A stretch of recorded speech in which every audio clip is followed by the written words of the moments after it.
¿Cuántas gracias damos al Señor por este nuevo día de vida que Él nos da?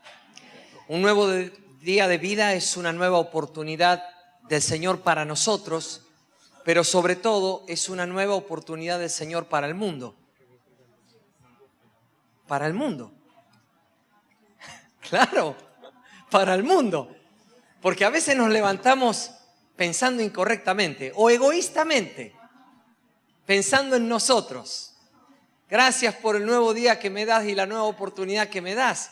Pero esa nueva oportunidad no es para trabajar mejor, no es para ser un mejor padre y una madre. Todo eso es parte de la vida.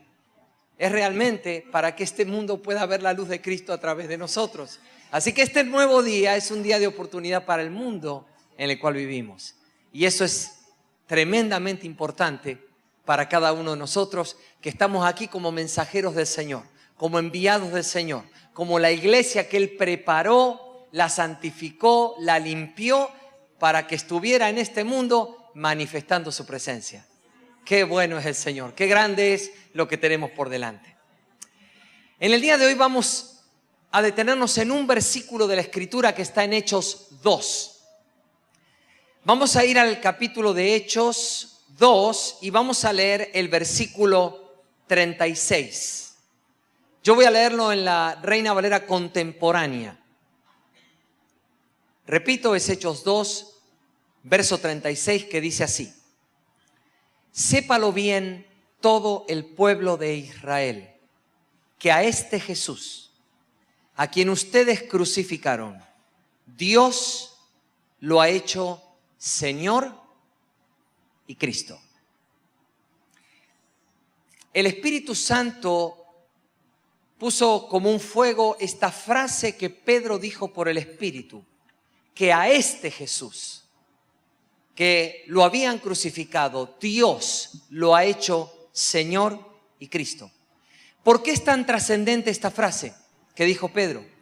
Porque vamos a ver que en ella se fundamenta la identidad de la iglesia, se fundamenta la misión de la iglesia y la calidad de indestructible de la iglesia. Todo eso está fundamentado en esta frase de que Dios lo ha hecho Señor y Cristo. Quiero ir un poquito atrás y comenzar recordando las palabras finales de Mateo 28. Cuando nosotros vamos a esas palabras finales, sin leerlo, lo primero que viene a nuestra mente es la frase que resume la Gran Comisión. Vayan por todo el mundo, ¿sí?, y hagan discípulos de todas o a todas, según la versión, las naciones. Sin embargo, aunque hacemos énfasis en esa frase, muy pocas veces ponemos el énfasis en la frase anterior a esa. Pero la frase anterior a esa, Jesús dijo: se me ha dado toda autoridad en el cielo y en la tierra. Por tanto, vayan. Está unido. Por tanto, vayan. Quiere decir que el versículo 18 y la declaración que Jesús hace del versículo 18 es más importante que la declaración de la Gran Comisión, en el sentido de que es el fundamento de la Gran Comisión. Si esa frase no estuviera, si el Señor no tuviera esa autoridad sobre el cielo y sobre la tierra, seríamos las personas más incapaces de este planeta, porque no tendríamos ninguna autoridad y ningún poder para hacer que otras personas se conviertan en discípulos de Jesucristo. Toda nuestra misión descansa en la autoridad de Cristo. No es lo lindo que eres, ni lo feo que eres. No es cuánto sabes de la Biblia o no sabes. No es cuán bien predicas el texto de lo que se llama evangelio, sino aquello que Él puso en ti por su Espíritu Santo, que es la vida de Cristo. Y esa vida de Cristo tiene la autoridad y el poder que Él ha delegado dentro tuyo para que podamos hacer la obra que Él dijo que debemos hacer. Así que nosotros, cuando entendemos por el Espíritu la Gran Comisión, jamás la haremos por sentido de responsabilidad. La responsabilidad es una obligatoriedad. Y nosotros no predicamos a Cristo obligadamente. A los hijos de Dios nos fluye Cristo. Y si no nos fluiría Cristo, entonces tenemos que volver a repensar si nuestra condición de hijo de Dios es verdadera. Cuando fluye Cristo, tú hablas de Cristo.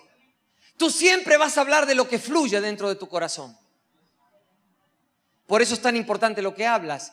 No para corregirte en lo que hablas, sino para preguntarte qué es lo que fluye cuando yo hablo.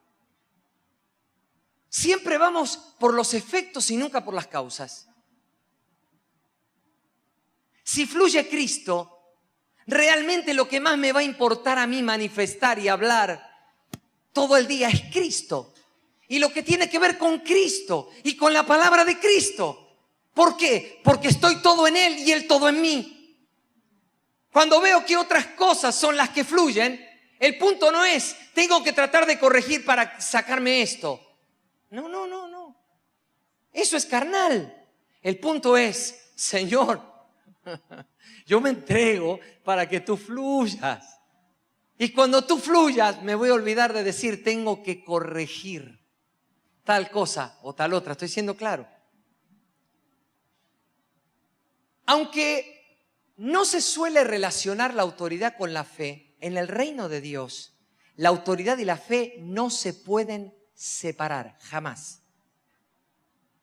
Si usted y yo no entendemos la autoridad del Señor, primero, y luego, la autoridad que Él nos ha dado, y tercero, cómo es la autoridad en el cuerpo, entonces nosotros vamos a tener un problema de fe. Pero no va a estar basado en la fe, va a estar basado en la falta de revelación acerca de la autoridad del Señor.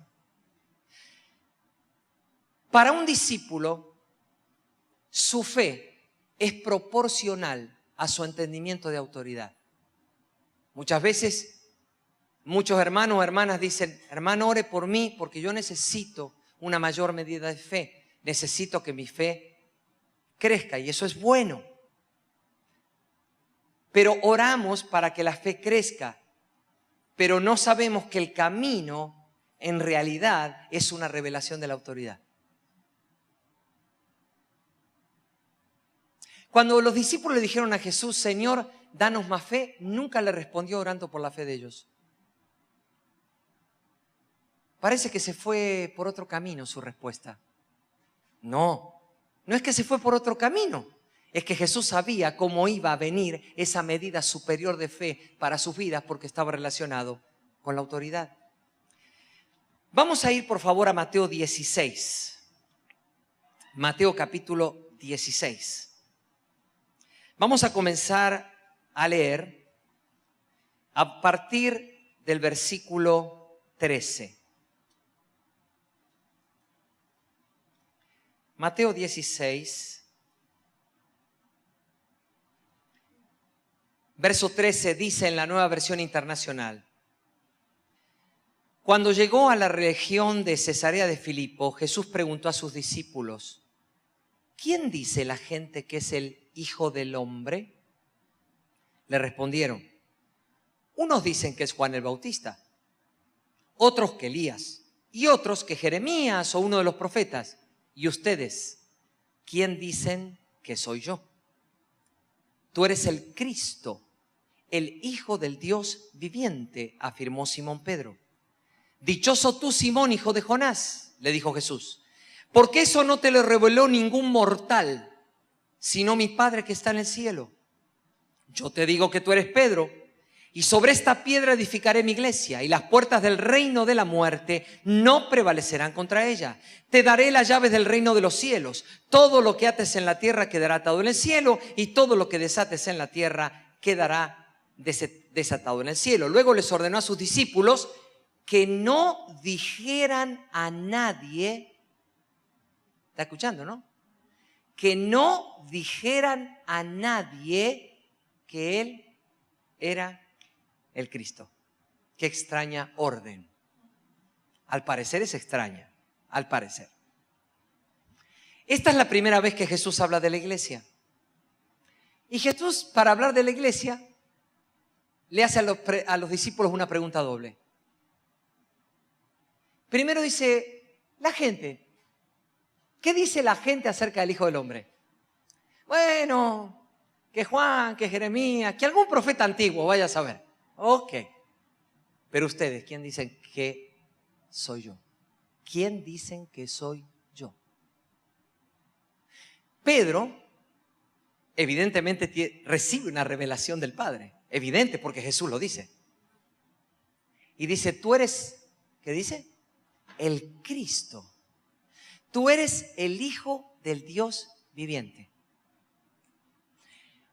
Unido directamente a la revelación que Pedro tiene del Cristo, Jesús comienza a decir que le entrega, yo te daré, le dice, la llave del reino de los cielos. Quiere decir entonces que hay varias cosas importantes aquí. Primero, que aunque los 12 estaban allí, uno estuvo conectado a la revelación del Padre. En ese caso fue Pedro. Pedro estuvo conectado a la revelación del Padre. ¿De qué clase fue la revelación? La revelación fue de la clase de revelación que nos da precisión de la identidad. Lo que le fue revelado a Pedro fue la identidad verdadera de ese Jesús que caminaba con ellos. Ellos no necesitaban conocer más a Jesús. Ya hacía 3 años que caminaban con Jesús. Ellos necesitaban una revelación de la verdadera identidad de Jesús. ¿Quién es este Jesús? Y el Padre le hace ver a Pedro que ese Jesús es el Cristo, el Mesías de Dios. Ya no el Hijo del Hombre que puede ser mortal. Y era mortal. El Hijo del Dios viviente, es decir, el inmortal, el no creado. El del hombre es mortal y es creado porque un día fue creado dentro del vientre de una mujer. Pero el Hijo del Dios viviente es no creado y es inmortal. Tiene una revelación de quién es el Cristo. Inmediatamente que tiene la revelación de quién es el Cristo, de la identidad verdadera del Jesús al que ellos seguían, entonces inmediatamente le fue otorgada autoridad. ¿Lo ve? Quiere decir que la autoridad que la iglesia desempeñe estará relacionada directamente con la revelación que tenga del Señor y el Cristo. Por eso dijo, a este Jesús, Pedro sabía lo que estaba diciendo. Pedro recordó este pasaje. A este Jesús que ustedes crucificaron, a mí un día el Padre me mostró que este era el Señor y el Cristo. Y ahora se confirmó porque venció el pecado, venció la muerte, venció al diablo. Y cuando estuvo como vencedor con los pies en esta tierra, ascendió como coronación de que era el vencedor. ¡Aleluya! ¡Claro que sí! ¡Claro que sí! Mire,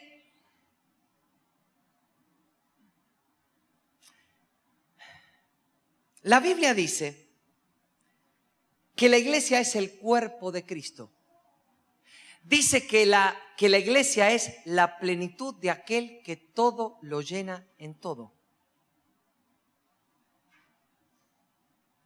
Yo le invito a buscar todo el Nuevo Testamento completito, en cualquier versión que usted quiera, y que encuentre que en algún lado del Nuevo Testamento diga que la iglesia es el cuerpo de Jesús. No lo va a encontrar. Quiero darle tiempo a su entendimiento espiritual, no mental. El mental no me interesa. No dice nunca que es el cuerpo de Jesús. Dice que es el cuerpo de ¿quién? De Cristo. La diferencia es abismal. La iglesia no está unida al Jesús que pudieron matar, al Jesús que pudieron golpear, al Jesús que pudieron humillar, al Jesús que le tuvieron que prestar una tumba, al Jesús que le tuvieron que prestar un lienzo para envolverlo y llevarlo a la tumba. No está unida a Jesús. La iglesia está unida al Cristo, al Hijo del Dios viviente, al que nadie puede matar, al que nadie puede golpear, al que nadie puede humillar, al que no hay que prestarle ninguna tumba porque no la necesita, porque jamás muere. La iglesia es el cuerpo de Cristo. ¿Por qué? Porque como su cuerpo está preparada, capacitada, diseñada por el Señor para ser la expresión completa y total del Señor como Mesías en el planeta Tierra. La expresión completa y total de Cristo en la tierra no existe fuera de la iglesia. O la iglesia expresa a Cristo en su dimensión y totalidad, o nada ni nadie lo podrá hacer. Los ángeles podrán llorar por hacerlo, pero no están capacitados para hacerlo. Los ángeles pueden mostrar el poder sobrenatural de Dios, pero no pueden mostrar a Cristo. ¡Wow! Lo lamento.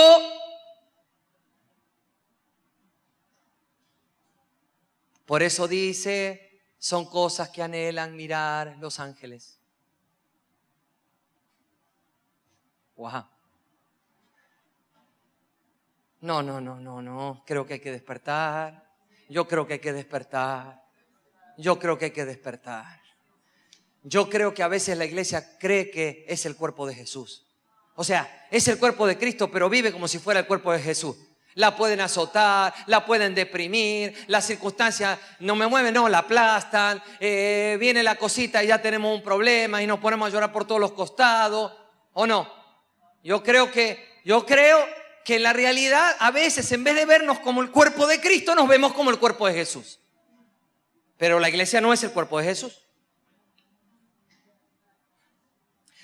Por eso es que la iglesia ha trabajado muchos siglos con un buen sentido de misión, hablando de la gran comisión que el Señor les entregó, pero lo hizo sin tener una revelación clara, que la identidad de ella es la misma identidad de Cristo, porque ella es el cuerpo de Cristo, ella es inmortal,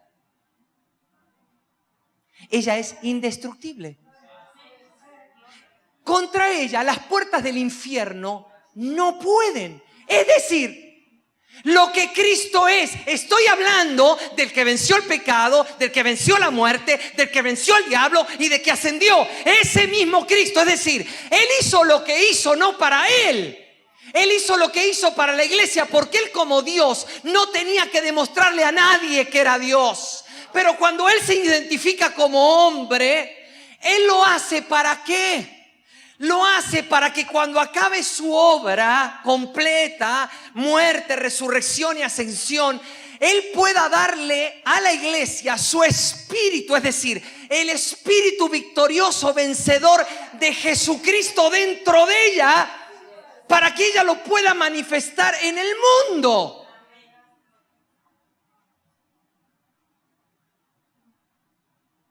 Lo hizo para nosotros. No lo hizo para Él. Él no necesitaba nada. El asunto fue para nosotros. Y fue para nosotros porque a nosotros nos escogió con una misión. Y es que Él pudiera seguir encarnado en la tierra a través de la iglesia. Estamos profundamente equivocados cuando decimos que la encarnación solo duró 3 años y medio. La encarnación que duró, 33 años y medio. La encarnación que duró 33 años y medio fue la de Jesús. La del Cristo continúa. No me agarró. La encarnación que duró 33 años y medio es la de Jesús. La del Cristo continúa. ¿A través de quién?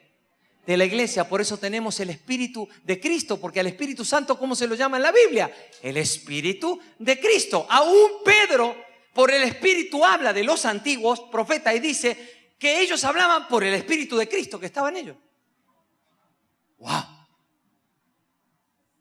Ahora, quiero mostrarle algo interesante, porque este pasaje de Mateo 16 es muy interesante, porque como usa la palabra roca, parece que trae muchos problemas, pero le voy a leer una perla de gran precio.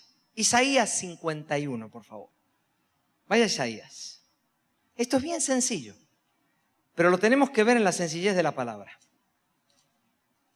En Isaías 51, verso 1 y 2, voy a leerlo en la Nueva Versión Internacional, se habla de Israel y de Abraham. Y mire lo que dice Dios de Abraham.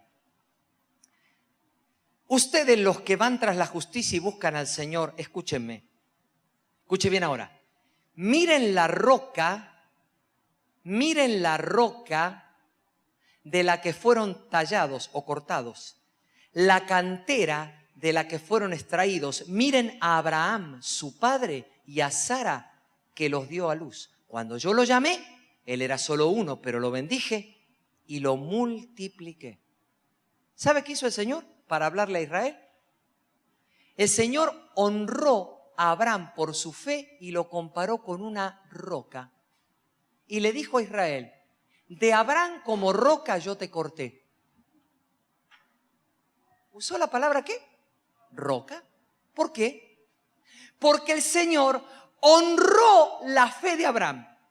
Y al honrar la fe de Abraham, usó una figura y dijo, Abraham, Israel, es la roca de donde yo te corté. De ese que no podía tener hijos, de ese que no podía nada, de ese fue la roca del que yo te corté. ¿Qué hizo el Señor con Pedro? Muy sencillo.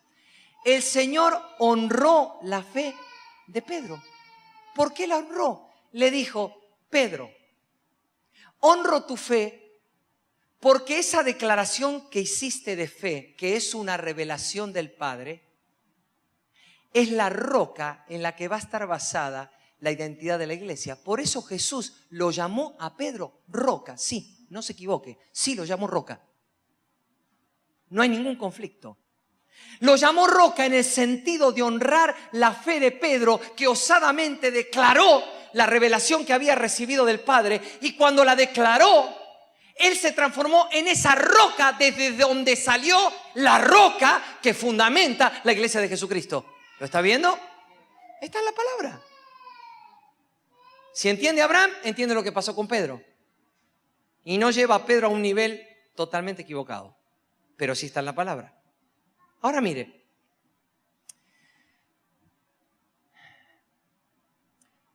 El punto de tener revelación de Jesús como el Cristo, el Hijo del Dios viviente, es tan importante en las Escrituras que comencé a entender algunos pasajes del Nuevo Testamento de una manera diferente.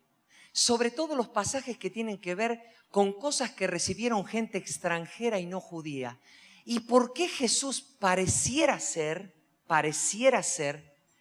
como que le diera más trascendencia a algunas cosas que pasaron con los extranjeros que los que pasaron entre su pueblo? De hecho, en un momento que Jesús estaba predicando en una sinagoga, lo sacaron afuera para despeñarlo y tirarlo por la montaña. ¿Sabe por qué? ¿Sabe por qué?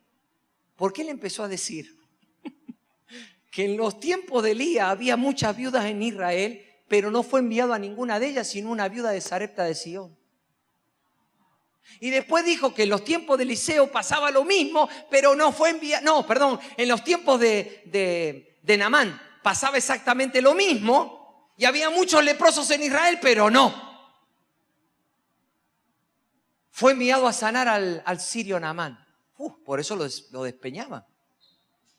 Porque parecía que hacía más importante a los extranjeros que a los del pueblo. Pero ese no era el punto. Eso pasaba porque había una revelación. Se lo voy a mostrar. Vaya por favor a Mateo capítulo 15. Ahora le voy a mostrar pasajes que hemos visto otras veces desde otra perspectiva completamente diferente. Voy a pasar por sobre la sanidad o por sobre el milagro o por sobre la liberación para que podamos ver por el Espíritu lo que el Señor quiere para esta tarde. Mateo capítulo 15, verso 21. Leo en la Nueva Versión Internacional que dice: partiendo de allí, Jesús se retiró a la región de Tiro y Sidón. Una mujer cananea de las inmediaciones salió a su encuentro gritando: Señor, Hijo de David, ten compasión de mí. Mi hija sufre terriblemente por estar endemoniada. Jesús no le respondió palabra. Así que sus discípulos se acercaron a él y le rogaron: despídela, porque viene detrás de nosotros gritando. No fui enviado sino a las ovejas perdidas del pueblo de Israel, contestó Jesús. La mujer se acercó y arrodillándose delante de él, le suplicó: Señor, ayúdame. Él le respondió: no está bien quitarles el pan a los hijos y echárselo a los perros. Sí, Señor, pero hasta los perros comen las migajas que caen de la mesa de sus amos. Mujer, qué grande es tu fe, contestó Jesús, que se cumpla lo que quieres. Y desde ese mismo momento quedó sana su hija. ¿Qué pasó aquí? Cuando uno lee pasajes de la Escritura como estos, realmente a nivel mental hay muchos choques, porque uno ve algunas cosas no muy agradables en este tipo de relatos. Hasta ve algunas actitudes y palabras que en Jesús no parecieran ser las más adecuadas, según, de nuevo, nuestra azotea tan inteligente. Me parece que hay que limpiarla más a la azotea, porque está un poco sucia y a veces no piensa correctamente. ¿Qué estaba haciendo Jesús? ¿Qué estaba haciendo? Bueno, primero le estaba dando una lección a los discípulos, quiero que lo sepa. Pero segundo, Jesús sabía lo que había en la mujer. Y esto es lo que usted tiene que entender. Jesús sabía lo que había en la mujer. Y sabía que él necesitaba llegar al límite, para que algo que había dentro de ella saliera a luz. Se lo voy a mostrar. Cuando tiene toda negativa, porque Jesús directamente no la atiende. Y es más, no solo tuvo que luchar con que Jesús la ignorara, sino que después tuvo que luchar con que Jesús frente a frente le diga que para ella no hay nada, porque ella no es un hijo de la casa. Ella es un perro y no un hijo de la casa. Y como él vino a Israel, para ella no hay nada, le está diciendo. Es lo que le está diciendo. Para ti no hay nada. Pero ella le dice: muy bien, yo soy un perro. Escuche bien. Pero mira, Señor, escucha esta palabra: Señor, Señor, Señor. No un profeta antiguo, no Jeremías, no Elías. ¿Quién dice la gente que soy? Uno Jeremías, otros Elías, uno de los profetas antiguos. ¿Esta dijo eso? ¿Esta qué dijo? Señor. Pero yo soy un perro que vivo en la casa del amo. Y yo sé que tú eres el Señor, el Cristo. Tú eres el amo. Quiere decir que yo vivo dentro de la casa de mi amo. Y dentro de la casa de mi amo, una migaja de la autoridad de mi amo es suficiente. Por eso Jesús dijo: mujer, grande es tu fe. ¿Por qué? Porque esta mujer extranjera tenía una revelación de Jesús como el Cristo, el ungido, el Mesías, que ni los mismos discípulos tenían. Se lo demuestro. Tomás no tenía esa revelación. En Juan capítulo 14, cuando le está diciendo que no se turbe el corazón, no tenga miedo, que me voy en la casa de mi padre, hay mucha morada, le dice: Señor, no sabemos el camino. ¿Cómo que no sabe el camino, Tomás? Yo soy el camino. Y Felipe le dice: entonces muéstranos al Padre y nos basta. Felipe, hace 3 años y medio estoy contigo y tú me pides ver al Padre. ¿No ves al Padre en mí? Esto era antes de la muerte de Jesús, pero Jesús resucita y vuelve. Y se aparece a los suyos la primera vez. Tomás no estaba. Y le dicen: vino el Señor, vino el Señor. Las mujeres, los otros 11, vino el Señor. Los 10, ya Judas no estaba. No. Si yo no lo veo, si yo no meto mis deditos ahí donde debo meter mis deditos, entonces yo no creeré. Caminó con Jesús. Nunca caminó con Cristo y era apóstol. Puede ser lo que tú quieras, pero si no tienes una revelación del Cristo, vas a caminar con Jesús y eso es insuficiente. Pero Pero esta mujer tuvo una revelación del Mesías. Por eso Jesús la llevó al extremo. ¿Por qué te preguntas por qué en algunas cosas te lleva el Señor al extremo? Ya con lo que acabo de decir tendrías que dejarte de preguntar por qué te llevó al extremo. Para que tengas una revelación del Señor, del Cristo, del Mesías. Y no va a pasar nada hasta que esa revelación llega, porque Él te ama. Y te va a seguir apretando hasta que llegue. Hasta que te abras a la revelación, porque a la revelación nos abrimos. No fue que Pedro fue diferente a los 11, por lo cual recibió la revelación. No, señores, no, señores.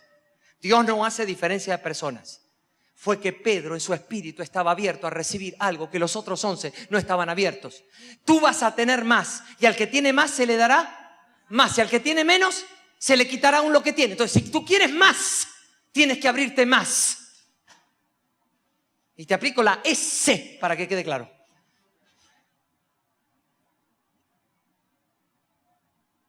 ¿Te estás llevando al extremo? Parece que ya no da la soga. No. Ya, no da. Pero pasa que un ratito más todavía da, dice el Señor. Dale, sigue tirando, Gabriel, del otro lado. Y manda a otro ángel del otro. Sigue tirándole. No, todavía aguanta. ¿Qué esta aguanta? Te digo que aguanta.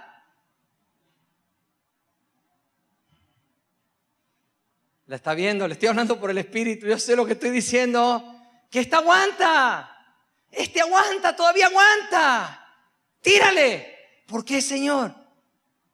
Porque no lo voy a dejar hasta que tenga en su corazón una revelación de que yo ya soy el Cristo, el Mesías, el Hijo del Dios viviente. Lo viva, lo experimente y lo transfiera a este mundo. ¿Lo está viendo? Vaya a Mateo capítulo 8. Por eso le dije que íbamos a pasar por encima de los milagros o de las sanidades. Porque en los milagros y en las sanidades hay mucho más que el hecho. Hay principios, hay tantas cosas insondables literalmente. Otro pasaje más que conocido. Mateo 8, verso 5. Mire lo que dice ahí. Al entrar Jesús en Capernaum, se le acercó un centurión pidiendo ayuda. Señor, mi siervo está postrado en casa con parálisis y sufre terriblemente. ¿Iré a sanarlo?, respondió Jesús. Señor, no merezco que entres bajo mi techo, pero basta con que digas una sola palabra y mi siervo quedará sano. Porque yo mismo soy un hombre sujeto a órdenes superiores y además tengo soldados bajo mi autoridad. Le digo a uno ve y va, y al otro ven y viene. Le digo a mi siervo haz esto y lo hace. Al oír esto, Jesús se asombró, escuche esa palabra, y dijo a quienes lo seguían: les aseguro que no he encontrado en Israel a nadie que tenga tanta fe. Están incluidos los apóstoles acá, aviso, en el nadie. No, digo por si se ofende. Mejor que no se ofenda. Les digo que muchos vendrán del oriente y del occidente y participarán en el banquete con Abraham, Isaac y Jacob en el reino de los cielos. Pero a los súbditos del reino se les echará fuera, a la oscuridad, donde habrá llanto y rechinar de dientes. Luego Jesús le dijo al centurión: ve, todo se hará tal como creíste. Y en esa misma hora, aquel siervo quedó sano. Primero,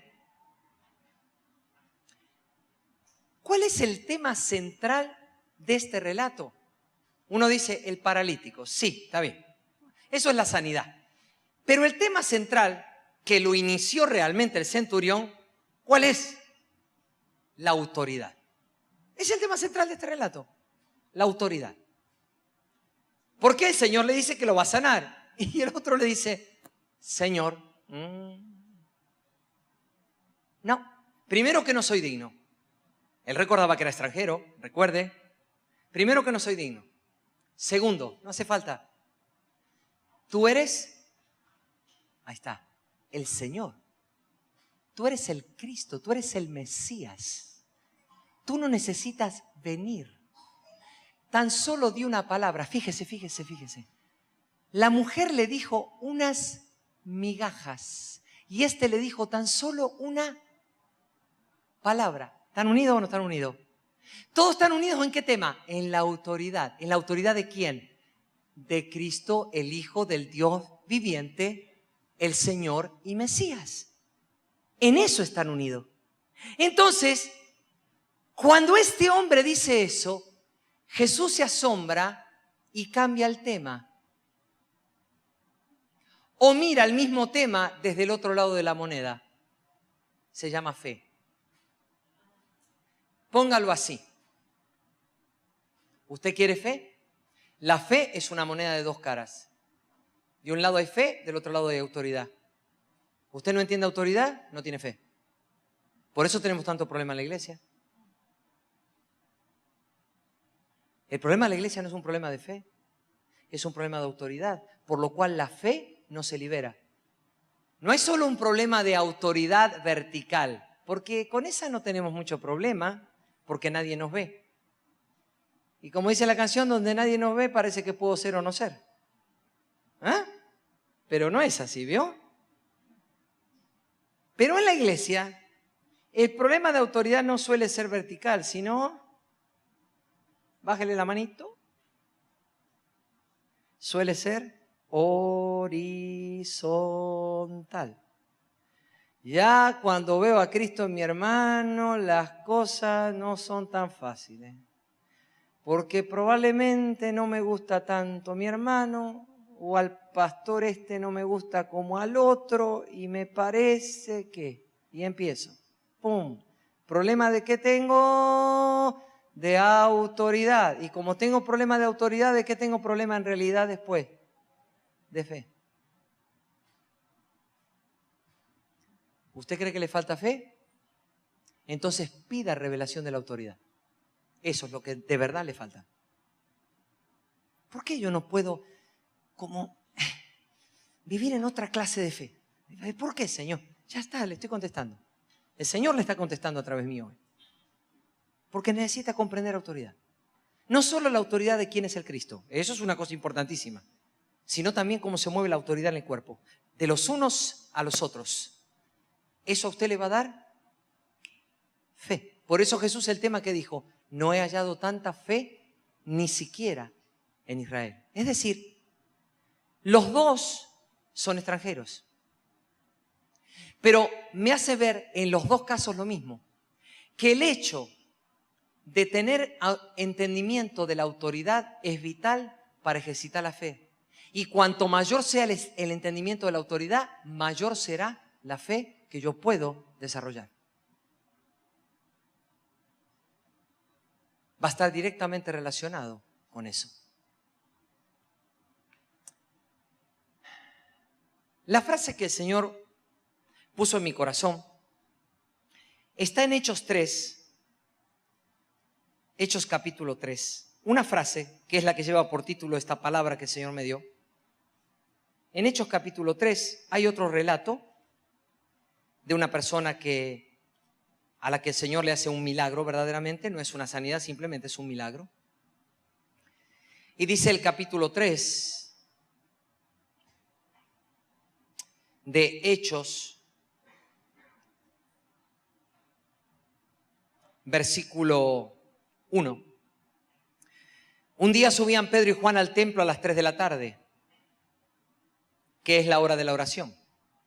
Junto a la puerta llamada Hermosa había un hombre lisiado de nacimiento, al que todos los días dejaban allí para que pidiera limosna a los que entraban en el templo. Cuando éste vio que Pedro y Juan estaban por entrar, les pidió limosna. Pedro, con Juan mirándolo fijamente, le dijo, míranos. El hombre fijó en ellos la mirada esperando recibir algo. No tengo plata ni oro, declaró Pedro, pero lo que tengo te doy. En el nombre de Jesucristo de Nazaret, levántate y anda. Y tomándolo por la mano derecha, lo levantó. Al instante los pies y los tobillos del hombre cobraron fuerza. De un salto se puso en pie y comenzó a caminar. Luego entró con ellos en el templo con sus propios pies, saltando y alabando a Dios. Cuando todo el pueblo lo vio caminar y alabar a Dios, lo reconocieron como el mismo hombre que acostumbraba a pedir limosna sentado junto a la puerta llamada la Hermosa, y se llenaron de admiración y asombro por lo que le había ocurrido. Me quiero detener en esta frase de Pedro. Lo que tengo, te doy. Pedro sabía lo que tenía, claro que sabía. ¿Y sabe por qué digo que sí sabía? Porque se demostró. Porque yo puedo decir mucho, lo que tengo te doy y no pasa nada. ¿O no? Pero cuando él dijo, lo que tengo te doy, ¿qué pasó inmediatamente? Le dijo en el nombre de Jesús, levántate, y lo agarró de la mano, ¿y qué pasó? Anduvo. Quiere decir que Pedro sabía que tenía eso que le estaba dando. No tenía ninguna duda. Ahora bien, cuando uno va un poquito más atrás en Hechos 2, uno se da cuenta que Pedro allí comienza a usar aquellas llaves del reino que leímos en Mateo. ¿Por qué? Porque en el día de Pentecostés, cuando se para a predicar porque el Espíritu Santo vino, él le habla a todos los compatriotas diciendo que se arrepientan y crean en Jesucristo. Es decir, él toma las llaves del reino y, por así decir, abre la puerta de la gracia de Dios a los judíos. Quiere decir que empezaban a funcionar aquellas llaves que el Señor le había entregado. Estaban allí. Pero pasa un tiempo bastante larguito y uno va a Hechos 10 y va a Hechos 11. Uno lee los 2 capítulos que ahora no vamos a leer. Vamos a recordar lo que pasó, todos lo sabemos. Sabemos que un ángel le aparece a Cornelio, le dice a Cornelio que vayan a buscar a Simón Pedro, que está parando en tal lugar, y que Simón Pedro tiene que ir a la casa de él para decirle unas palabras. Cuando van, obviamente, para Pedro era muy difícil, no se juntaban los judíos con los gentiles, pero el Espíritu le dice que vaya, Pedro va. Ustedes saben lo que pasó. Cuando va Pedro a la casa, está hablando y ¡pum!, cae el Espíritu Santo. Lo que ya sabemos. Pero ¿qué necesitó hacer el Señor antes de que Pedro estuviera dispuesto a ir? Tuvo que darle una visión. Digo, tuvo que. Dije bien, ¿tuvo qué? ¿Por qué tuvo qué? Sencillamente porque sabía que Pedro no iba a usar las otras llaves, porque tiene muchas. Estas eran otras. ¿Qué llaves eran? La que abría la puerta del pacto de gracia hacia los gentiles. Él la tenía que abrir. Pero no la iba a abrir. ¿Por qué no la iba a abrir? Porque para abrir esas llaves necesitaba una revelación de la autoridad que el Señor le había dado a él contenida en esas llaves. Y él, mientras no tuviera esa revelación, no podía usarlas. No importa que tenía las llaves. Tenía las llaves de lo mejor y no las podía usar. No las podía usar hasta que tuviera entendimiento de la autoridad contenida en esas llaves. ¿Cómo sabemos que lo recibió? Porque después de la visión y de los animales y todo lo del lienzo que baja, él dice, a mí me ha mostrado Dios que a ningún hombre, a ninguna persona yo la llame común o inmunda, referido a los gentiles. Entonces, por eso es que Pedro, ¿qué hizo? Fue. Quiere decir entonces que Pedro necesitó una revelación de la autoridad de lo que ya tenía. Recuerde que ya lo tenía. No se trata de algo que no tenía y que lo recibió ahora, no. Se trata de algo que el Señor le había dicho, a ti te daré la llave, así que ya estaba. Es más, desde Pentecostés, si ya usó las llaves para los judíos, ya tenía las otras llaves. Pero el problema no era tenerlas, el problema era la autoridad para usarlas. Y la autoridad para usarlas no la tenía hasta tanto tuviera una revelación de la autoridad que contenían esas llaves. Ahora, ¿cuál fue el problema? Yo me noté algo aquí bien interesante, ¿no? ¿Por qué Pedro pudo decir con tanta seguridad, lo que tengo te doy al paralítico para hacer el milagro? Pero no pudo decir esa frase, lo que tengo te doy, para usar la llave a los gentiles. ¿Por qué no? Sencillo, la respuesta es simple. Por sus esquemas personales. Sus esquemas personales. Llámele culturales, llámele religiosos, llámele de pensamiento, de lo que usted quiera. Póngale el nombre que quiera a los esquemas personales suyos y míos. Él tenía los propios. Él tenía sus propios esquemas personales. ¿Qué pasó entonces? ¿Qué me hace entender esto? Si yo pusiera ahora a buscar versículos de lo que tenemos en Cristo, nos vamos dentro de 2 horas por lo menos. ¿Necesito decirle que el mismo poder que levantó a Cristo de los muertos está en usted? El mismo poder, dice. El mismo poder. Y dice que ese poder actúa en nosotros. ¿Lo tenemos o no lo tenemos? Muy bien. Pero yo le quiero hacer ver esto. Todo lo que la palabra afirma que el Señor nos entregó es solamente legal hasta que se produce un rompimiento espiritual que solo la revelación del Espíritu trae.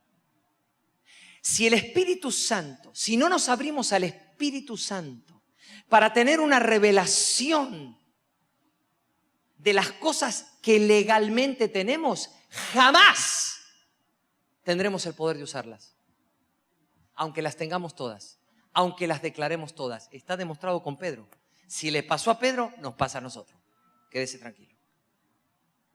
Quiere decir que todo lo que tenemos en el Señor es muy poderoso, pero necesitamos abrirnos a la revelación que Dios quiere darnos de su autoridad, de las cosas que Él ya nos dio.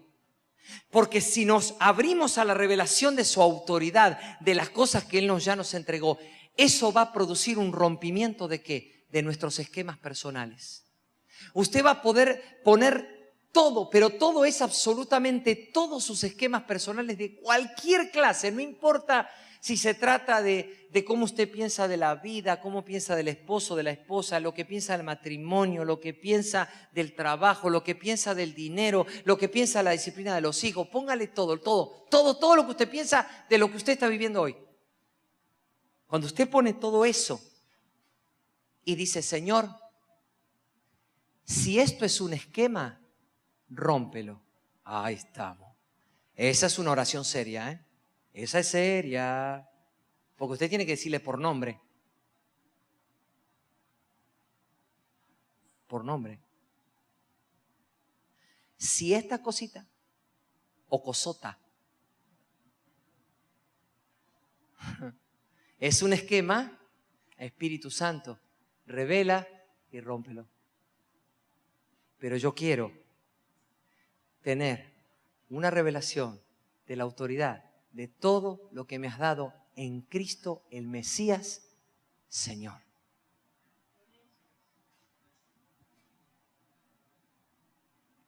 Yo anoté aquí que todo lo que tenemos legalmente no lo tenemos realmente hasta que la revelación del Espíritu lo hace carne en nosotros, una experiencia viva.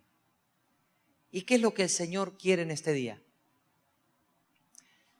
Quiere que como Pedro, la iglesia comience a poder decirle al mundo, lo que tengo, te doy. Pedro no le predicó el evangelio evangélico que nosotros conocemos al lisiado. No hizo eso. Pedro, ¿sabe lo único que le dijo? Míranos. No, Pedro, espérame. Espera. Así no es. No te voy a enseñar. Tienes que agarrar la historia de Nicos, más la guía del coordinador, y decirle al lisiado, ¿me está entendiendo? Se lo hago para que le sea práctico. No, míranos. No, Pedro, mira, tú le tienes que decir esto, lo que significa la salvación. Todo eso tiene su lugar. Todo tiene su lugar en el reino de Dios. Pero lo único que le dijo es, míranos. Lo que tengo, te doy. ¿Sabe de qué está desesperada la gente afuera? Que salga gente afuera y le demuestre que tiene algo. Porque si lo tienes, se va a hacer completamente demostrable. No es que, oré y no pasó nada. ¿Cómo que oré y no pasó nada? Y no sé, parece que no pasó nada. Oh, wow. Entonces voy a dejar de orar porque si no pasa nada, mire el engaño del diablo. Voy a dejar de orar porque si no pasa nada, todo lo contrario. Voy a seguir orando y a la vez decirle, Señor, evidentemente necesito una revelación de la autoridad de lo que tengo. Porque cuando esa revelación esté fluyendo en mí, entonces este mundo sabrá que la iglesia tiene algo y que ese algo que la iglesia tiene lo puede dar. ¿Por qué esta palabra del día de hoy? Esta palabra del día de hoy viene porque lo que el Señor me habló es que en este año 2015, Él lo voy a decir así,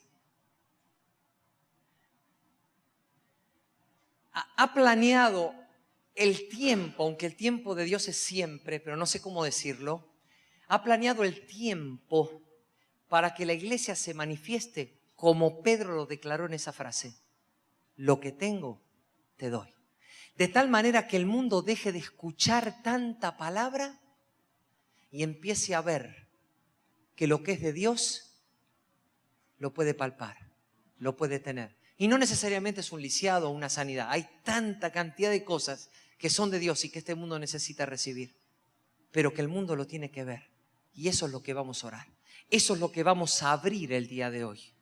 Vamos a abrir este tiempo donde tú y yo, la iglesia, y no solo nosotros, sino cualquiera que realmente sea verdadera iglesia del Señor, cualquiera que forme parte de la iglesia del Señor, no importa en qué lugar del mundo esté, en su espíritu sepa que le llegó un tiempo donde a partir de ahora el Señor le está dando una revelación para que eso que tiene adentro salga y pueda decir con esa seguridad que dijo Pedro, lo que tengo, te doy. Vamos a estar de pie para orar por esto al Señor en esta mañana. Gracias, Jesús. Gracias, Padre. Gracias, Señor. Señor, gracias porque la palabra eres tú. Y cuando la palabra es lanzada por el Espíritu, Cristo es revelado, manifestado, mostrado. Y cuando Cristo es revelado hay vida. Y hay vida abundante. Señor, esta palabra no viene para que nos sintamos mal porque algo no tenemos. Por el contrario, todo lo tenemos en Cristo Jesús. Pero sí viene para abrir nuestros ojos, para que entendamos los tiempos que estamos viviendo. En medio de un avance literal del pecado, tu gracia va a sobreabundar, pero lo va a hacer a través de tu iglesia, porque la única manifestación del Cristo, el Hijo del Dios viviente, es tu cuerpo en la tierra, es tu encarnación en la tierra, que es la iglesia de Jesucristo. Por eso, Señor, hoy, conforme tu Espíritu me lo dijo, abrimos el tiempo y el camino para que venga una revelación superior de la autoridad que le ha sido concedida a la iglesia, no solo para ser discípulos en la tierra, sino para lo que tiene que hacer a nivel celestial, para que todos los principados y las potestades conozcan las muchas formas, variadas formas de la sabiduría de Dios. Señor, llegó el tiempo, siempre ha sido el tiempo, pero más que nunca en estos últimos tiempos llegó el tiempo de que esto sea revelado a tu iglesia y podamos levantarnos en esta autoridad, en esta autoridad, en esta autoridad. Y con una seguridad tan grande como la que Pedro tuvo, digamos, escúchame, lo que tengo te doy. En el nombre de Jesucristo, levántate, levántate. Levántate del pecado, levántate de la perversión, levántate de una vida alejada de Dios, levántate de toda clase de divorcio, levántate de toda clase de enfermedad, levántate de toda clase de perversión de todo tipo. Levántate, mundo, levántate, levántate. Padre, qué privilegio tan grande tenemos nosotros de ser el cuerpo de Cristo. de ser la plenitud de aquel a quien tenemos que expresar y tenemos toda la autoridad para expresarlo de forma completa, total y acabada, porque para eso estamos en la tierra. Señor, gracias, gracias, gracias, gracias, Señor, que en esta mañana nosotros podemos ver por el Espíritu aquello que estás levantando en toda tu iglesia a través de la palabra. Y que realmente a partir de hoy, si cada hermano ha sido estirado hasta el fin, hoy sea el día en que diga, Señor, ya entendí, ya entendí, ya entendí. Hoy decido poner los últimos esquemas personales que tenía guardados, que no quería que tocaras. Hoy los pongo ante ti. Te digo, Señor, rómpelos. Señor, rómpelos. Rómpelos. Porque tú quieres un rompimiento espiritual que produzca una liberación de la vida de Cristo y de la autoridad de Cristo en donde tú nos has colocado. Y entonces es cuando veremos naciones y reinos cambiar. Es cuando veremos que se cumple la palabra que dice que tú cambias tiempos y edades por amor a los tuyos. Señor, lo veremos y experimentaremos nosotros mismos. Gracias, Señor. Lo declaramos hecho en tu nombre, en nuestros espíritus el día de hoy.